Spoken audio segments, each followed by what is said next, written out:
Once upon a midnight dreary, while I pondered, weak and weary, over many a quaint and curious volume of forgotten lore, while I nodded, nearly napping, suddenly there came a tapping, as of some one gently rapping at my chamber door. "'Tis some visitor," I muttered, "tapping at my chamber door.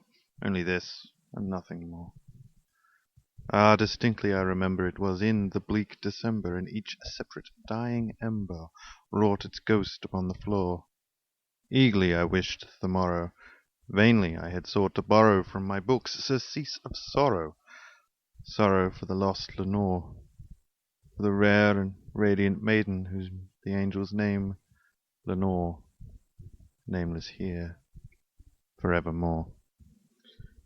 And the silken, sad, uncertain rustling of each purple curtain thrilled me, filled me with fantastic terrors never felt before, so that now, to the still beating of my heart, I stood repeating, "'Tis some visitor entreating entrance at my chamber door, some late visitor entreating entrance at my chamber door. This is, and nothing more."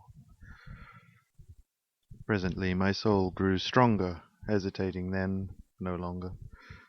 "Sir," said I, "or madam, truly your forgiveness I implore, but the fact is I was napping, and so gently you came rapping, and so faintly you came tapping at my chamber door, that I scarce was sure I heard you. Here I opened wide the door. Darkness there, and nothing more. Deep into that darkness peering, long I stood there wondering, fearing, doubting, dreaming dreams no mortals ever dared to dream before. But the silence was unbroken, and the stillness gave no token, and the only word there spoken was the whispered word, 'Lenore.' This I whispered, and an echo murmured back the word, 'Lenore.' Merely this, and nothing more. Back into the chamber turning, all my soul within me burning, soon again I heard a tapping, somewhat louder than before. "Surely," said I, "surely that is something at my window lattice. Let me see, then, what thereat is, and this mystery explore. Let my heart be still a moment, and this mystery explore. 'Tis the wind, and nothing more." Open here I flung the shutter, when, with many a flirt and flutter, in there stepped a stately raven of the saintly days of yore. Not the least obeisance made he, not a minute stopped or stayed he, but with mien of lord or lady perched above my chamber door, perched upon a bust of Pallas, just above my chamber door, perched and sat, and nothing more. Then this ebony bird, beguiling my sad fancy into smiling, by the grave and stern decorum of the countenance it wore. "Though thy crest be shorn and shaven, thou," I said, "art sure no craven. Ghastly grim and ancient raven, wandering from the nightly shore, tell me what thy lordly name is on this the night's Plutonian shore." Quoth the raven, "Nevermore." Much I marvelled this ungainly fowl to hear discourse so plainly, though its answer little meaning, little relevancy bore. For we cannot help agreeing that no living human being ever yet was blessed with seeing bird above his chamber door, bird or beast upon the sculptured bust above his chamber door, with such a name as Nevermore. But the raven, sitting lonely on the placid bust, spoke only that one word, as if his soul in that one word he did outpour. Nothing further then he uttered, not a feather then he fluttered, till I scarcely more than muttered, "Other friends have flown before. On the morrow he will leave me, as my hopes have flown before." Then the bird said, "Nevermore." Startled at the stillness broken by a reply so aptly spoken, "Doubtless," said I, "what it utters is its only stock and store, caught from some unhappy master, whom unmerciful disaster followed fast and followed faster, till his songs one burden bore, till the dirges of his hope that melancholy burden bore, of never, nevermore." but the raven still beguiling all my fancy into smiling.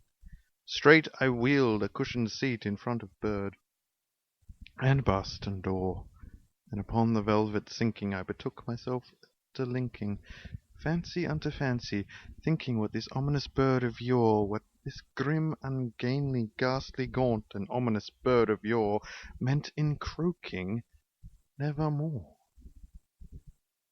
This I sat, engaged in guessing, but no syllable expressing to the fowl whose fiery eyes now burned into my bosom's core. This and more I sat divining, with my head at ease reclining on the cushion's velvet lining that the lamplight gloated o'er, but whose velvet violet lining the lamplight gloating o'er she shall press, nevermore. Then methought the air grew denser, perfumed from an unseen censer, swung by seraphim whose footfalls tinkled on the tufted floor. Wretch, I cried, thy God hath lent thee, by these angels he has sent thee, respite, respite, and nepenthe from thy memories of Lenore. Quaff, oh quaff this kind nepenthe, and forget this lost Lenore. Quoth the raven, nevermore. Prophet, said I, thing of evil, prophet still, if bird or devil, whether tempter sent, or whether tempest tossed thee here ashore, desolate yet all undaunted, on this desert island, land enchanted, on this home by horror haunted, tell me truly, I implore, is there balm in Gilead? Tell me, I implore. Quoth the raven, nevermore. Prophet, said I, thing of evil, prophet still, if bird or devil, by that heaven that bends above us, by that God we both adore, tell this soul with sorrow laden, if within the dust of Aden it shall clasp a sainted maiden, whom the angels name Lenore. Clasp a rare and radiant maiden, whom the angels name Lenore. Quoth the raven, nevermore. Be that word our sign in parting, bird or fiend, I shrieked, upstarting. Get thee back into the tempest and the night's Plutonian shore. Leave no black plume as a token of that lie thou soul hath spoken. Leave my loneliness unbroken. Quit the bust above my door. Take thy beak from out my heart, and take thy form from off my door. Quoth the raven, nevermore. And the raven, never flitting, still is sitting on the pallid bust of Pallas, just above my chamber door. And his eyes have all the seeming of a demon that is dreaming, and the lamplight o'er him streaming throws his shadow on the floor, and my soul from out that shadow that lies floating on the floor shall be lifted nevermore.